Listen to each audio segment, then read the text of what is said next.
Vamos a comenzar ahora con el tema de sepsis neonatal.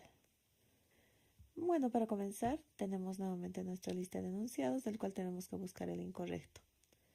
Entonces, ¿será que el 2% de fetos adquieren una infección intrauterina? ¿Será que la sepsis neonatal se define como situación secundaria a invasión y proliferación de bacterias, hongos o virus? ¿Será que la sepsis nosocomial se define como infección que ocurre luego de las 48 horas de internación? ¿Será que el síndrome de respuesta inflamatoria sistémica pediátrica está constituido por la valoración de la frecuencia cardíaca, respiratoria, temperatura, anomalía de la perfusión, estado neurológico y o general? O uno de los factores que dificultan el diagnóstico de sepsis neonatal es la signo-sintomatología materna. Esto vamos a ir viéndolo en adelante.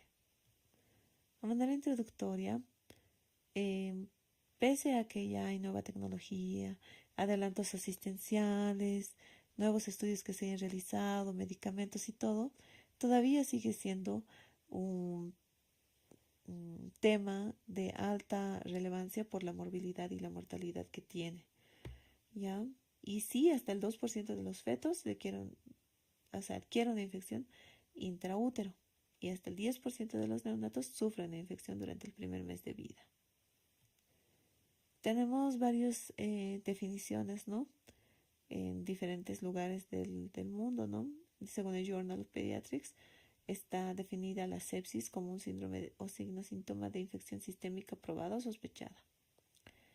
Según la revista de Atlanta del 2017, es una condición sistémica de origen bacteriano, viral o fúngico que se asocia a cambios hemodinámicos y otras manifestaciones clínicas. Según la Sociedad Española de Pediatría, es una situación clínica derivada de la invasión y proliferación de bacterias, hongos o virus en el torrente sanguíneo. Bueno, y según lo que nos compete en el libro de Nelson de Pediatría, es una situación clínica derivada de la invasión y proliferación de bacterias, hongos o virus en el torrente sanguíneo en el recién nacido y se manifiesta dentro de los primeros 28 días de vida. Ya, y según la CDC de Atlanta, pues tenemos estas definiciones, ¿no? La sepsis probada cuando tenemos un cultivo positivo y además la clínica. Sepsis probable cuando tenemos signos de sintomatología pero cultivos negativos. Sepsis posible cuando tenemos signos y síntomas pero laboratorios normales. Sepsis descartada cuando tenemos cultivo, laboratorios y examen físico normal.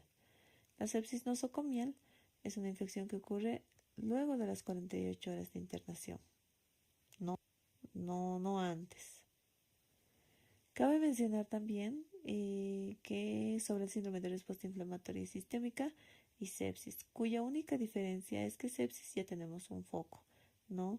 De dónde vienen los datos de respuesta inflamatoria sistémica del proceso infeccioso. Esa es nuestra diferencia con sepsis.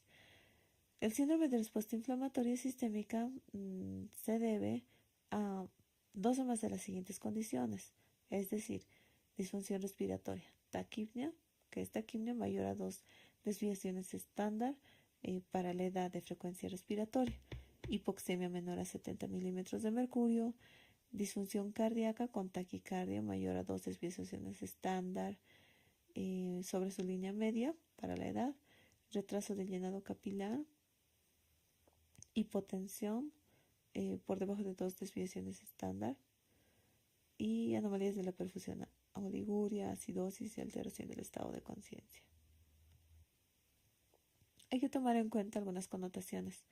En neonatos, las vías por las cuales puede contaminarse son varias, desde el embarazo, intraútero, en el parto, postnatal, dispositivos y demás que vamos a ir viendo más adelante. La inmadurez inmunológica también, porque los sistemas inmunes de los neonatos no son los mismos que las de un adulto.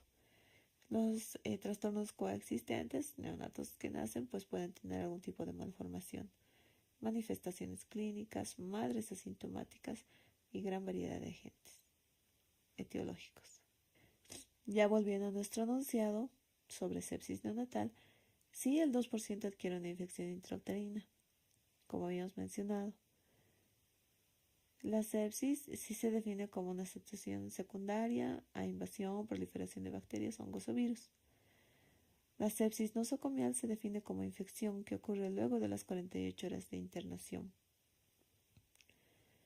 Eso sí es correcto. Y los datos o los síndromes de respuesta inflamatoria sistémica se constituye por alteraciones de la frecuencia cardíaca, respiratoria, temperatura, anomalía de perfusión, estado neurológico y estado general. Este sí es válida. Y la que es incorrecta, es uno de los factores, es la sintomatología materna.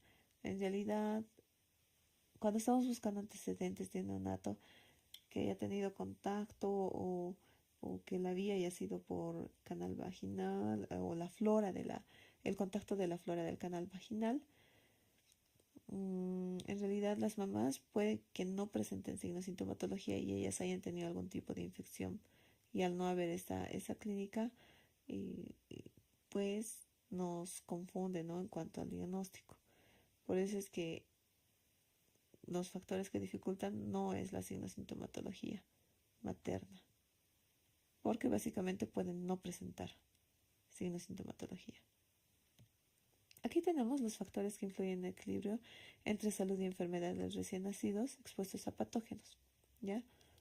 Primero, tenemos un neonato con salud, un neonato mayor a 37 semanas a término, es que no hay antecedente de rotura prematura de membranas, o si es que hay, pero que sea menos de 12 horas, sin enfermedad subyacente, con formación pues todavía en transición de los anticuerpos, los microorganismos son menos virulentos y la inoculación es baja.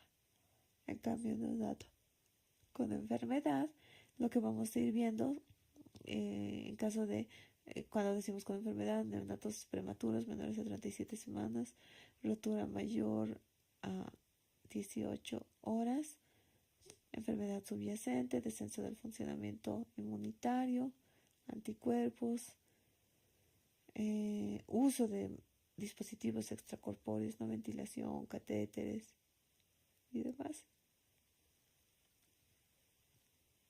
Entonces, como ya íbamos mencionando, la inmadurez del sistema inmune, el paso reducido de inmunoglobulina G, la disminución de la presentación de citoquinas y las células todavía en formación, la exposición al tracto genital de la madre en el nacimiento. Podría haber alguna infección por vía ascendente, parto prematuro o colemnionitis. Y otros factores de riesgo a nivel del parto: traumatismos de piel, vasos, scalp, traumas de la vía del nacimiento, ¿no?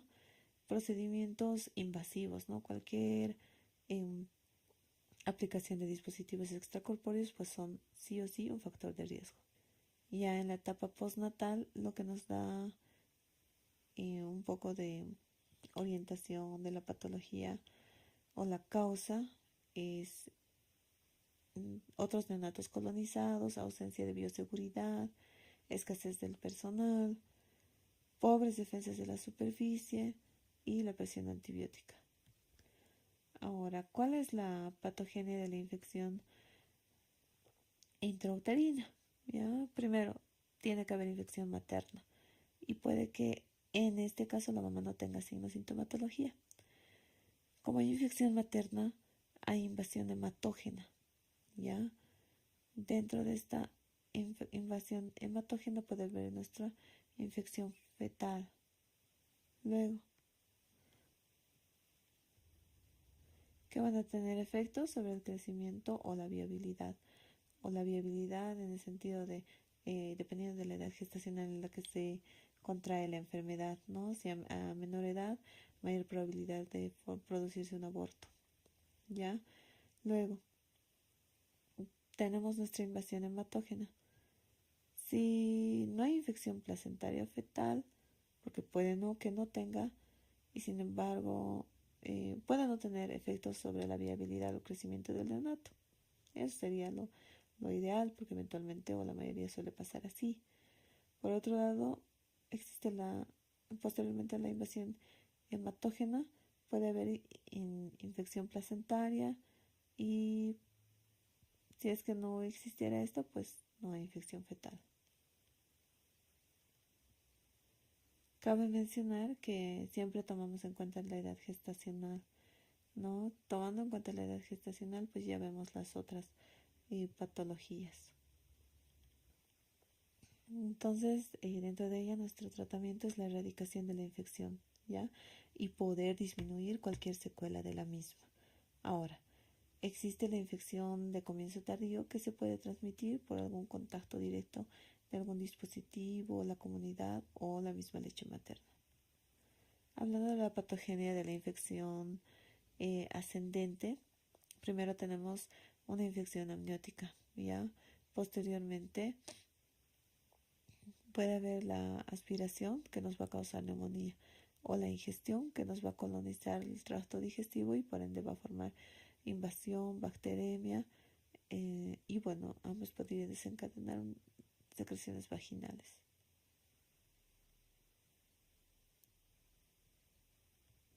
Inicialmente, si no, puede que la mamá no tenga signos, sintomatología como mencionábamos, ¿no? Y puede haber colonización o hipercolonización de las saprófitas de la región vaginal que pueden invadir el cuello uterino y llegar hasta el corión, que es lo que se va a denominar la corioamnionitis.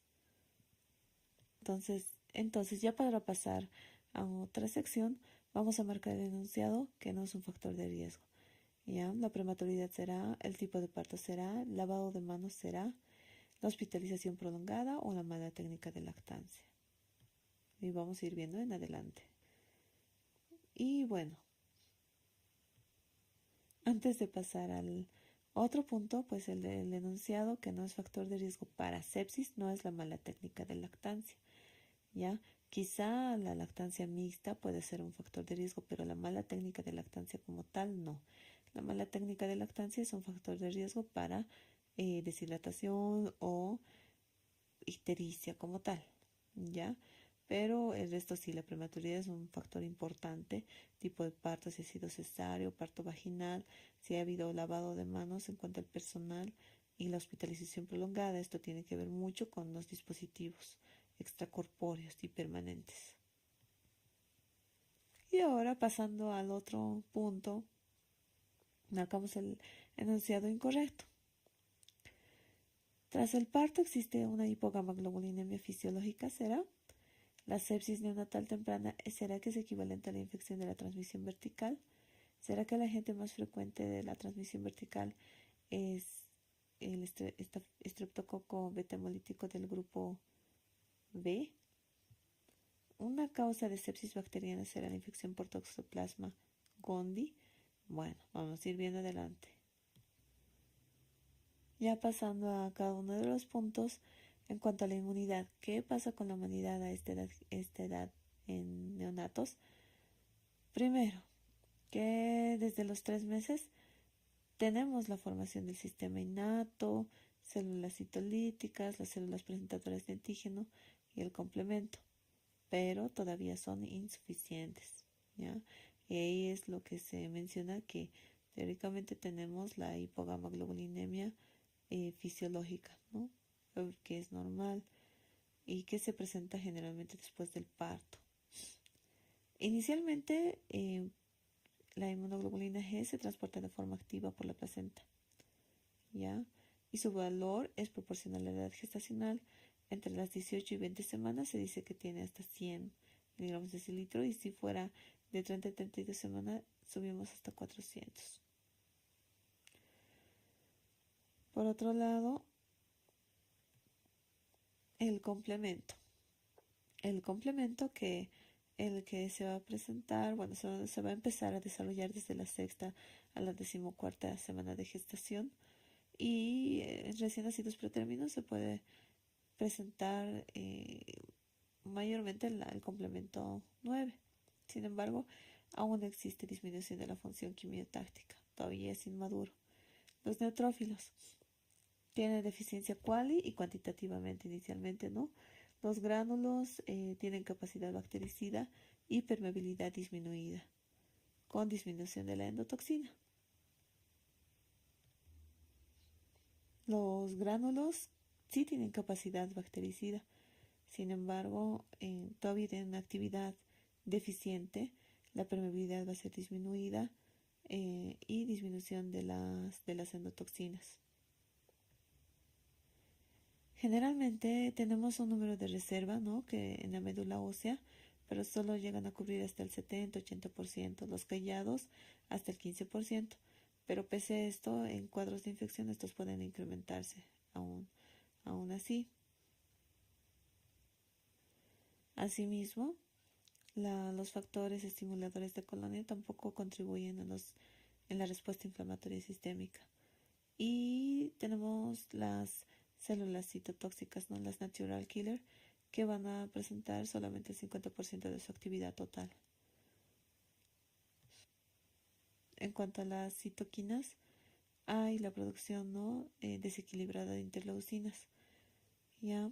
Que se pueden presentar la 1, la 4, la 6, la 8, 10 y 12, factor de necrosis tumoral, ¿ya? Y en otros casos, en el caso de la enterocolitis, la displasia broncopulmonar o lesión cerebral, estas interleuquinas van a tener una producción desequilibrada a predominio de las proinflamatorias.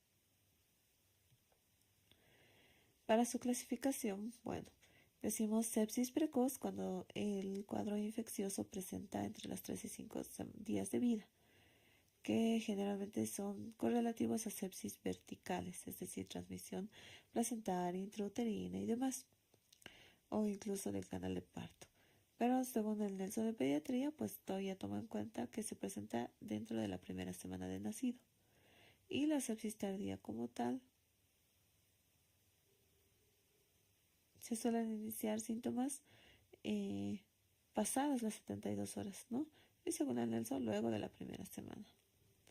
Pero básicamente, pese a todas estas clasificaciones, lo que recomiendan es casos según la patogenia.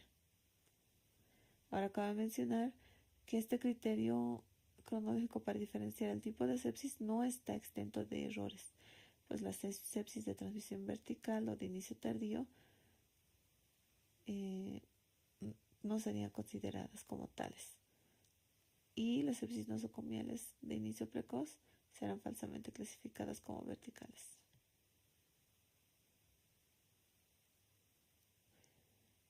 Ya pasando a los agentes de acuerdo al momento de la adquisición, tenemos en cuanto a una infección transplacentaria, pueden ser generalmente virales, citomegalovirus, Mycobacterium tuberculosis, Treponema pallidum, virus de la rubiola, herpes simple y demás. Por otro lado, en cuanto a causas perinatales, bacterias anaerobias, intestinales, clamidia, citomegalovirus, etc. Y las postnatales que pueden ser entre virales y demás, ¿no? Las adenovirus, bacterias intestinales, cándida, Mycobacterium tuberculosis, paragripal, pseudomonas y bueno, etcétera. Lo que sí, los primeros causantes de sepsis de transmisión vertical son el Streptococcus beta hemolítico del grupo B, Escherichia coli y Listeria monocytogenes. Cabe mencionar que cuando tenemos datos concisos de la madre con infección y justamente se esté produciendo el nacimiento, entonces se puede administrar los antibióticos intraparto, ya que básicamente el enfoque que tienen, ¿no? Es el estreptococo del grupo B, ¿ya? Y básicamente se le pone pensando en este agente, ¿no? No disminuye las tasas de sepsis según lo que han hecho estudios y otros microorganismos pueden no presentar, o sea, respuesta después de la administración intraparto. En prematuros es más frecuente que se presente, ¿no? La probabilidad es de entre 3 a 10 veces más en prematuros que en términos. La presencia de infección del parto, intramniótica, disfunción inmunitaria o uso de dispositivos. Hablando de las infecciones hospitalarias, ya básicamente esto es por las estancias prolongadas, más neonatos prematuros, ¿no? En UCIN puede haber por uso o no de dispositivos extracorpóreos intubados, sondas orogástricas, procedimientos, ¿no? Para toma de líquido cefalorraquídeo, para punción suprapúbica y demás, estancia prolongada. Entonces todavía, bueno, fuera de todo eso, todavía se ha eh, recomendado que el lavado de manos aún es eficaz para reducir este tipo de infecciones. ¿Ya? ¿Y cuáles son los agentes que están relacionados, ¿no? Las infecciones intrahospitalarias, el estafilococos aureus, epidermidis, hemófilos influenza, streptococos y bueno, etcétera. Bueno, y en casos de infecciones neonatales no bacterianas, ¿cuáles son las causas? Pueden ser micoplasma, ureaplasma, hongos cándida, malacesia, protozoos plasmodios, toxoplasma, trypanosoma cruzi y los virus.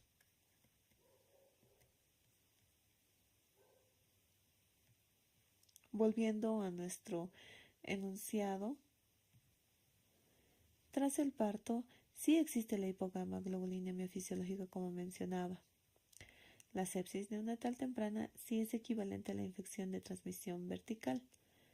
El agente más frecuente es el estreptococo beta hemolítico del grupo B y la incorrecta es que una causa de sepsis bacteriana es toxoplasma, así que esta es la que no va.